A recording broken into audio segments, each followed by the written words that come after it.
In this video, I'm going to show you how to decorate this red and black birthday cake.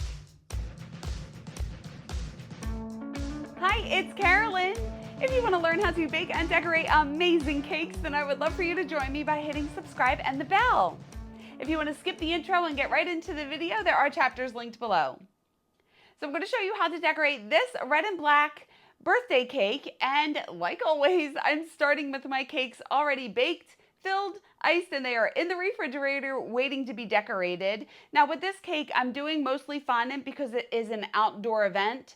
So I'm covering the top tiers, the top 3 tiers in fondant, and the bottom is getting fondant decorations. So I iced the bottom tier black so you won't see the white icing through the black decorations, and that'll make sense as we go forward. Now I have videos showing you how I bake, fill, ice, refrigerate cakes. All of that will be linked in the description for you. And also any of the tools that I use and any other videos that I reference will be linked down there as well. And I will also let you know how much I charged for this cake. So let's get started. I have some red marshmallow fondant here, but it is not ready to go on a cake. Look how horrible that looks. We have to work with it a little bit. So I have a little bit of Tylose powder, Gum Tex powder. It's the same thing. I'm going to sprinkle a little bit into this. It's going to make it more elastic and very smooth. So I have about a teaspoon of this powder to 2 pounds of the fondant, and I'm kneading that together. And you have to let it sit because it's not ready yet. So let it sit aside for about 20 minutes or so, and then we will check on it again.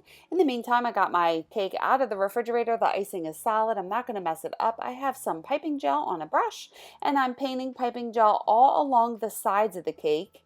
And then once I have that on there, I'm going to thin it out with a little bit of water. So I'm just dipping the paintbrush in water and wiping that all along the sides. Now I'm going to take a dry paper towel and soak up that extra moisture on the board. And now let's knead this, and look how much better that looks since it's sat out. So sprinkle down some cornstarch, not powdered sugar. Powdered sugar will make everything sticky. And I just want to roll this out about a quarter of an inch thick or so. Then I'm getting my cake. That icing is still cold. I'm not going to mess this up. I'm draping that fondant on top of it. And I have a video where I go into full detail on how to cover a cake with fondant, and I'm going to link that in the description for you. Basically, you want to keep pulling out the fondant so you don't get any wrinkles in it. So you have to work in little sections at a time. And then I'm cutting the excess fondant off of the board. Take my fondant smoother, and I'm really pressing it against the side of the cake and down to that cake board. And now I'm using my pinch technique. Do not pinch really hard. I'm just slightly pulling my fingers together to get a sharper edge on this cake. You don't want to make fingerprints in the fondant.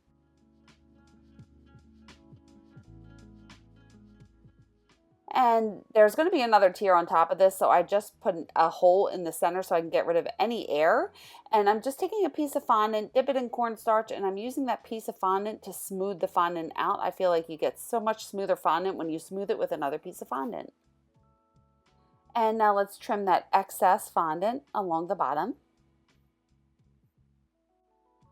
And now I have these impression mats. You can use whatever diamond impression mat you want, and I will link that below. I marked the front of the cake, and I'm starting in the very front. So I want this to be symmetrical in the front, and I'm gently pushing this down, making sure all of those lines transfer on the cake. I go up to one side, and then I go back to the other side. Now I'm going to lift this up, and I'm going to start on one side, and now I'm continuing this pattern, and I'm going to stop at the back of the cake and then go to the other side and push it around and stop at the back of the cake. So you want the pattern to stop at the back of the cake because the pattern usually doesn't match up. So I have this Dresden tool. I'm going to use that curved part of the Dresden tool so I don't poke a hole into this fondant. And I'm just deepening all of the lines in this pattern because the line in that impression mat wasn't really deep, so it doesn't make a deep impression. Just make sure I do both angles. And again, not pressing too hard. You don't want to poke a hole in the fondant when you do this. And once I'm done that, I have this little tool here. I will link that in the description. And I'm pushing it in to all the intersections to make those little tufting marks. And I just poured a little bit of vodka on a paper towel to get rid of that excess cornstarch. The vodka will evaporate and it will not be shiny. And that looks good. Let's put that back in the fridge. Now I have to cover 2 more cakes with the fondant, but you already saw how I did that, and I'm linking my video below that goes into deeper detail, so I'm just really editing this short. So I'm doing the top and the 3rd tier in red, then I'm going to put that back in the fridge, and then the 2nd tier is going to be covered in black. And once I have that done, stick that back in the fridge. Now, I'm making the topper, and you don't want to just roll it out because look how ugly the back is. The back is going to be showing. So when I'm rolling out for these number toppers, you want to find a smooth area and then stretch it out, fold it in on itself. That way the top and the bottom is smooth. So when you roll this out, it's going to be smooth from the front and the back, and it's going to look nice and pretty. This will make sense as I work on that topper. Let's set that aside. Now I have a piece of non-slip pad underneath my cutting board so it doesn't slide around, an X-Acto knife and a wet paper towel that I can keep wiping that on, and a Dresden tool and a little bit of water. I printed this out. I measured the top of my cake and printed this out the size that I want it to be so it'll fit on the top. And we are doing my trace, cut, and smooth method on here. So I'm just tracing the number onto the fondant. Don't press too hard because you don't want to poke a hole in the paper. And then once I have the line transferred, I am carefully cutting these numbers out.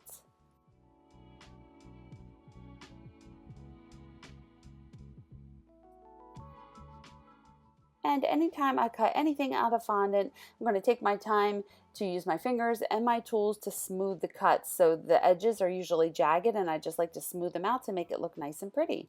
I'm going to realign that back on the picture and got some piping gel. And I want to get piping gel, like a pretty thick layer of piping gel on the entire number.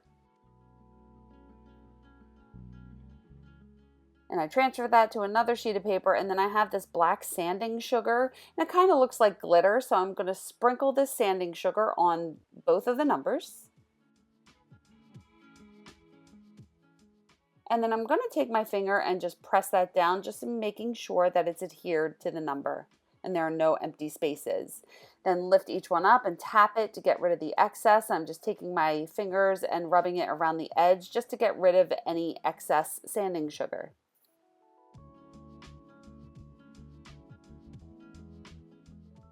And realign that back on top of the picture. And then I'm taking that extra paper and I'm just making a little funnel, and I'm pouring the excess sanding sugar back into the container so I don't waste it, and that looks good. Let's set that aside. Now I have my cake out of the refrigerator, and I have some black airbrush coloring and my favorite airbrush machine. Use that dial to control the pressure of the spray. There's the on-off switch, and I always have a paper towel handy, so you always want to use airbrush coloring in an airbrush gun. And I'm going to turn this on, and I have my little paper towel there as a tester, and I'm making it dark on the top, and then it's going to fade down to red. So I'm pulling the trigger back on the handle ever so slightly. I'm holding it a little far away from the cake. And when you're spraying with airbrush paint on a cake, you want to make sure you do light coats. Do not do heavy coats because it's going to drip and it's going to ruin the cake. So I'm just lightly going down to the bottom. I'm stopping before I get to the bottom because I want the bottom to still look red, and then I'm going over it again on the top to just deepen it into a darker black on the top and down the sides, and again fading it to light to red as I get to the bottom. And that looks good. I'm going to put that back in the fridge. Now I got that other one out of the refrigerator, and I am spraying black airbrush on all of those lines. So I'm using the lines as a guide and a very steady hand. You want to make sure that you don't drink coffee or anything so you're not shaking. And I'm holding the gun kind of close to the cake so I can get a straight line. If I held it too far away, then it would be more of a spray rather than a line. So after I get them all on there, I went over them all again just to deepen that black color. And that looks good. I'm going to set that back in the fridge.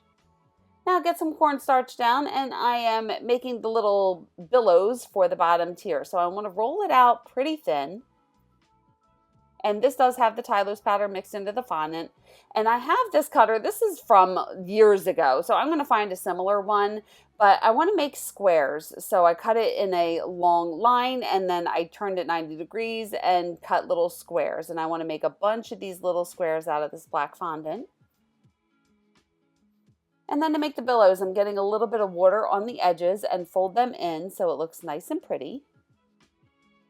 And then I'm folding up and down and up and down and up, right? So I can get this little billow effect. So I'm pinching the sides and leaving it thicker in the middle. So again, get some water down, fold it over so I get a nice finished edge, flip it over, and then just go up and down and up as I'm folding in the sides, squeeze it together and press it down. So I made a ton of these. It was probably like, I lost count. It was probably like 100 of them or so. But you just want to make a bunch of them in advance and then set them aside on a cookie sheet or a cake box lid there. And I got that out of the refrigerator and I am marking the front of the cake. And this icing is solid. I'm not going to mess it up as I'm putting these on here. I'm going to take a wet paper towel and just clean it and wipe off the excess icing from when I iced the cake. And I'm cutting the edges off of the sides of each of these. You might not see me do it every time, but I am. Flip it over, get a little bit of piping gel on the outer edges. And then I'm starting in the very front of the cake and I'm just pressing that down onto the cake. Now again, cutting the edges off and then getting a little bit of piping gel down and just align that next to that other one and press it down against the cake. And I'm just using my tools to really press those in place and make sure that it's adhered to the cake. So again, get a little piping gel down and press it down. So now I'm starting in the very front of the cake and working my way back one side, and then I work my way back the other side. So I like to start in the front so everything is symmetrical in the front of the cake. And just in case it doesn't line up in the back, it doesn't matter. It's the back of the cake and mostly nobody will see it. Or at least they won't be able to tell. And look at this, the cake gods were on my side because magically it matches up in the back. So it doesn't always happen that way, but thank God it did. Now I'm doing the second row, and do you see how I'm staggering it? So I'm putting it in between the two that are on the bottom. So I have the big puffy part going down into the dip, right? So I'm just not lining them exactly on top of each other. I'm staggering them to get this little effect. Now, once I get to the top of the cake, I got that out of the refrigerator. So that top part of the cake is solid and I'm not going to mess it up when I do this. So you want to make sure the cake is cold when you do this top edge so you don't mess it up. So you see how I'm wrapping it around the top edge. And that looks really good. Let's put that back in the fridge. Now I want to make the background for the 5. I have to paint this silver so I can't glue it down yet. I have my needle tool, and do not move that number as you are tracing this. So I'm just trying to trace an even outline around the entire number with my needle tool.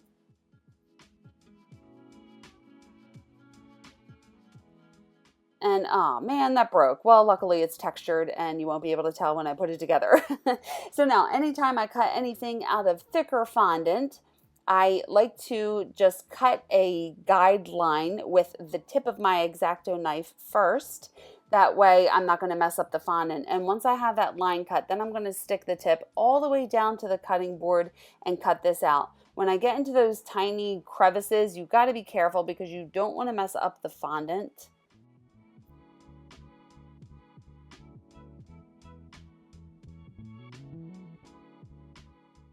So you can see I'm lifting that up because I couldn't get that little piece of fondant out of there. There it goes. I just try to remove that.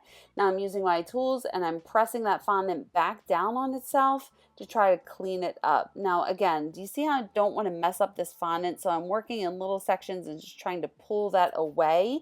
And then I'm using the tools to press the fondant back down on itself.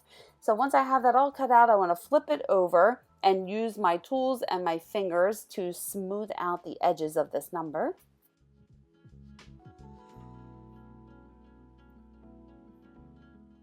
And then I'm going to flip it right side up and do the same thing and just smooth it out so it looks nice and pretty. And I'm doing the same thing for the number 2.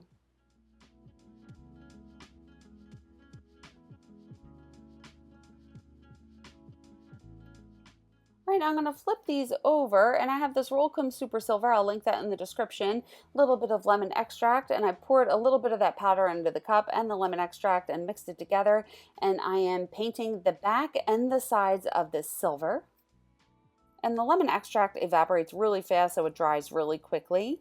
So then I can flip it over and paint the front as well. So you might want to make sure you have the back, the sides, and the front of these numbers painted in the silver. And then just let that dry, and then I'm going to get a little bit of water behind each of those black numbers and stick them down on top of the silver, and I want to make sure there is an even outline around the entire thing. And I'm putting this broken bottom half down first and then I will get a little bit of water behind that top part and put that together. And like I said, luckily it's textured so you can't tell that there is a little crack in that piece. And now I have these skewers here, and I want to twist them in. Don't jab them in. I have to stick it up in the center right there. Not too far right, not too far left, or else you'll be able to see it. So I have that thicker fondant. That's why I roll it out thicker, so I can get these skewers in here. So I'm just screwing it in there, flip it over, make sure it's not poking out the front or the back. And do that for both of the numbers. I'm going to set that aside on a cutting board. Now I have this little mold here. I have to see if I can find this similar one. I got it so long ago, but it has these little square gems in it. And I got a little bit of Crisco shortening down, and I rolled that out kind of like into a log, and then flattening it down with my hands. And I peel it back, and then I'm going to cut them out. This is the easiest way that I find to use this thing. So I'm just pressing it down in there with my hands and peeling it back. And I did that a bunch of times. So now one of them is offset, so I'm cutting that one that's offset off, and then I'm cutting exactly along the edges of these. And then I'm going to use my X-Acto knife to cut each individual square out.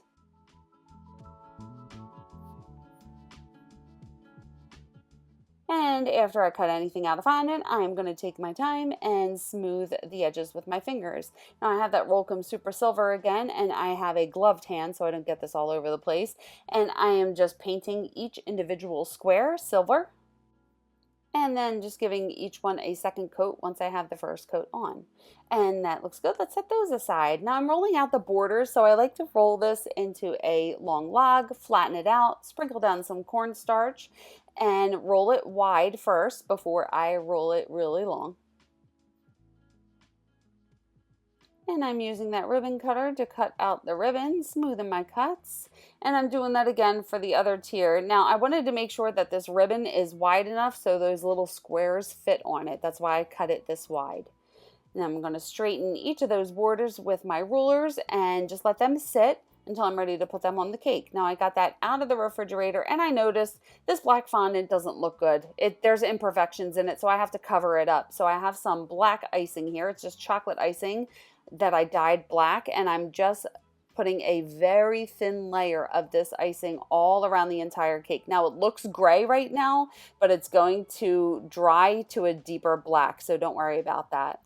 Now I have a piece of food safe plastic, and I'm bunching it up into a ball, and I'm spinning that turntable with my bottom hand, and I'm just wiping this against that top part of the cake. I have a video where I go into detail on how I do this, and I will link that in the description. This turntable is much smoother, so I just shifted it to another turntable. And there, now I have a little textured buttercream, and it hides any of the imperfections in the fondant. That fondant will dry a little darker. I'm going to set that back in the fridge. Now let's stack the cake. I'm using my sewing ruler to figure out how tall I need to cut the bubble tea straws, and I'm marking with a marker just past the end of the straw, and then I'm going to cut the marker off and put all the straws into the cake. And I want to get down a little bit of buttercream icing. And I'm washing my hands before I handle all these cakes. My hands are always clean, so then I get that other layer or other tier and stick that on, make sure it's level, and I'm going to dowel this many times because I have to deliver this cake. So I'm cutting that dowel shorter than the height of those bottom two tiers and putting it just off to the left of center. And then I'm going to repeat the process, getting the straws in the cake. Now I have a video where I go into complete detail on how I stack cakes, and I'm going to link that in the description for you. But again, just pressing the straws in there, getting down some buttercream, and then putting the next tier on, making sure it's level. And I want to dowel these bottom three tiers, making sure I cut that dowel shorter than the height of those three tiers, and I want to dowel it a little bit to the right of center. And I'm countersinking it down into the cake board, cover that hole with some buttercream, and then again, I measured the straws, I put the straws in, get down some buttercream and put the top tier down, and now I want to dowel this entire thing through the center of the cake. So I'm making sure that dowel is cut just a little shorter than the height of the cake and putting that dowel in the center. So I have 3 dowels in this cake. I have to deliver it to Philadelphia and I do not want it to fall over. So it's a little extra, but that's okay.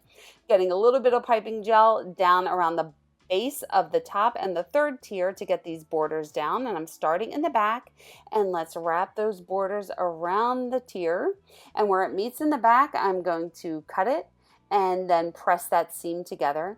I want to make sure that that ribbon is straight, so I'm taking a palette knife and I'm just gently pressing it down just to make sure it's straight. I'm doing the exact same thing for that 3rd tier.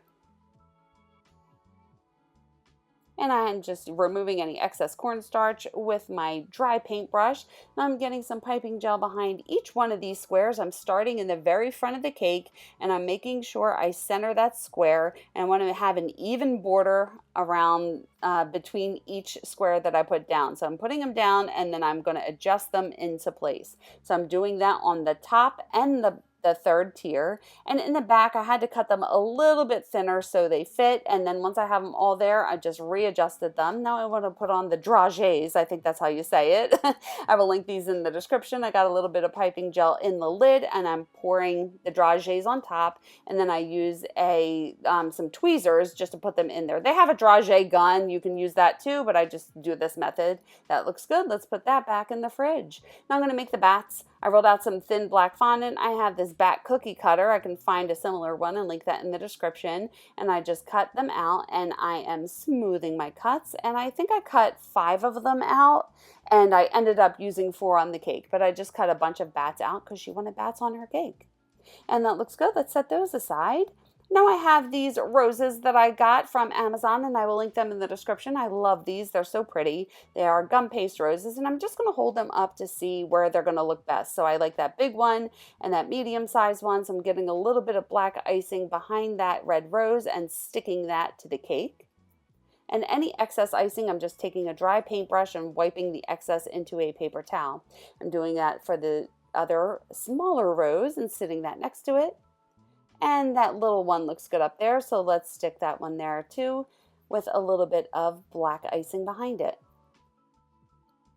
And again, I want to clean up any excess with that dry paintbrush.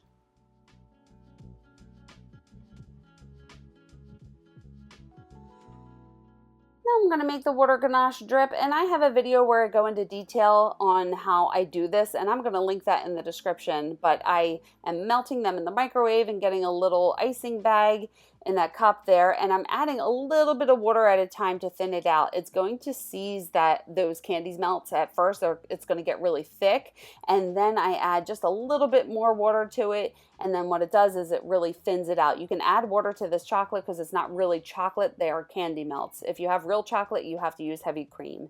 So I'm pouring that into the icing bag, and then I'm going to fold that bag and close it, and I'm going to use a little binder clip to make sure it is shut. Now I'm getting a toothpick on either side of the skewer on the numbers. That way it's not going to twist when I put it in the top of the cake. Get a little bit of piping gel down, and I am centering those on the top tier and pressing them down into the cake. And now I'm doing the little ganache drip. So I cut the tip off of that bag and I'm just squeezing ever so slightly to get a little drip down that one side of the cake. I don't want too much chocolate, just a little drip effect. I'm not doing it around the entire cake.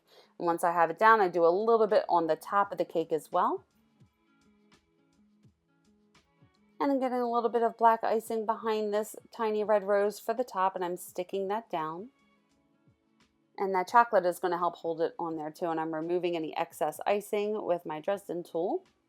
And now I'm putting the bats on. So I'm getting a little bit of piping gel behind the bats. And I'm just kind of sticking these on here where I think they're going to look good. So I did 1 on the top tier, 2 on the second tier, and then I did 1 on the third tier. And I had 5 cut, but I thought it just looked better with 4. So I just stuck with using 4. And I wasn't filming as I started this, but I'm wrapping that ribbon around the cake board, and I got a little bit of glue behind it. and pressing that down. And here is the cake. Look how beautiful that is. So there you go. How cool is this little goth-ish birthday cake? A few things that I want to review with you. When she ordered this cake, I asked her, since it is the end of July, I asked her where the venue is, and it ended up being at the Mooshaloo in Philadelphia, which is a really popular boat restaurant, and it's an outdoor event. So an outdoor event in the middle of July, in the summer, when it's hot out, I needed to make this cake in the correct way so that it wouldn't melt when it was sitting outside. So that's why I opted to cover the top 3 tiers in the fondant, and then the fondant decorations on that bottom tier cover any of the icing. That way, if icing started to crack or, if it got soft, the fondant just holds up better in the heat. Now, luckily, this party it started at 10 o'clock at night, and oh my gosh, I'm 46. I don't go to parties at 10 o'clock at night anymore. But I remember back in the day when I used to, but anyway. Luckily, this was an evening party, so the sun wasn't out and it wasn't as hot, although it was very humid that day. Now, the reason I triple doweled this cake is because I had to drive it all the way down to Philadelphia and walk with it, and I just wanted it to hold up, because it was going to be sitting outside. I had to drive with it for about 30 minutes, and I had to walk with it pretty far, and I just wanted to make sure that it wasn't going to fall apart. And I know I'm a little extra with it, but I'd rather have too many dowels in there to keep it structurally sound than not enough and have it shift or whatnot. Now, the delivery, this is something that you guys need to think of, and I just know from doing this so much to ask these questions, but when she told me it was on the Mooshaloo, I've been down there many times. I forgot to film the walkway that I had to do, but I'm gonna put a picture up here. And can you see that long walkway in front of the boat? So I am parked all the way past the boat down on the right. So I had to carry that big cake. This is why I go to the gym. I had to carry that cake. There's people walking up and down Penn's Landing, and I had to carry it. It was like a minute and a half of me walking, breathing. It was freaking crazy, but I got it there. And wait, when I put it down, everyone in the restaurant and people behind the bar, everyone started clapping for me. I was like, thank you. But these are the things to know. And yes, could I get a cart? Yes, but I have the ability to be able to carry it and walk with it. And sometimes carts, like especially the stones that are down on the pavement there out front, they're really bumpy. And I don't want to take the cake over a bumpy cart. I'd rather just carry it. But that's something to note. Whenever you get a big order like this, ask if there's stairs, ask if what's the walkway to get there. Like, you want to know all of that in advance. So this cake, the top tier is 2-layer 5-inch torted. The second tier is a 3-layer non-torted 7-inch. The third tier is a 2-layer torted 9-inch. And the bottom tier is 3-layer, not torted 11-inch. And I have a video where I talk about torting and not torting your cakes and give you my serving chart, and I'm gonna link that in the description for you. And this cake feeds around like $115 to $125. And how much did I charge? This one was $11.25, and I charged an additional $75 for delivery. So the total that I got for this cake was $1,200. So I think that's it. What new techniques did you learn in this video? I would love to know. Leave them in the comments below. And just a reminder, I do have a membership program right now, and I'm so excited. I have quite a few of you who have signed up already. There are 3 tiers to my membership. There is the Cake Pop tier, where you can support me with my content creation and get some free and discounted extras that I release.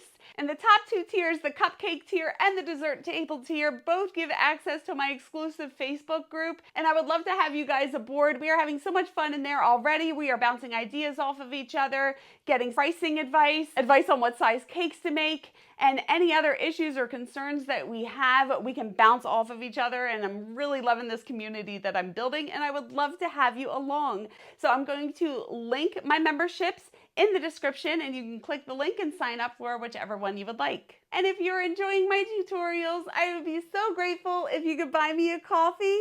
My link is pinned in the description. Everything's in the description. You can just look down there, expand it, and everything is down there for you. And I'd love it if you keep in touch on socials, and you can check out my website as well. And if you want to stick around, you can watch this video next.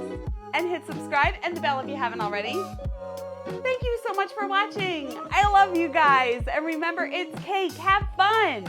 I will see you on the next one. Bye.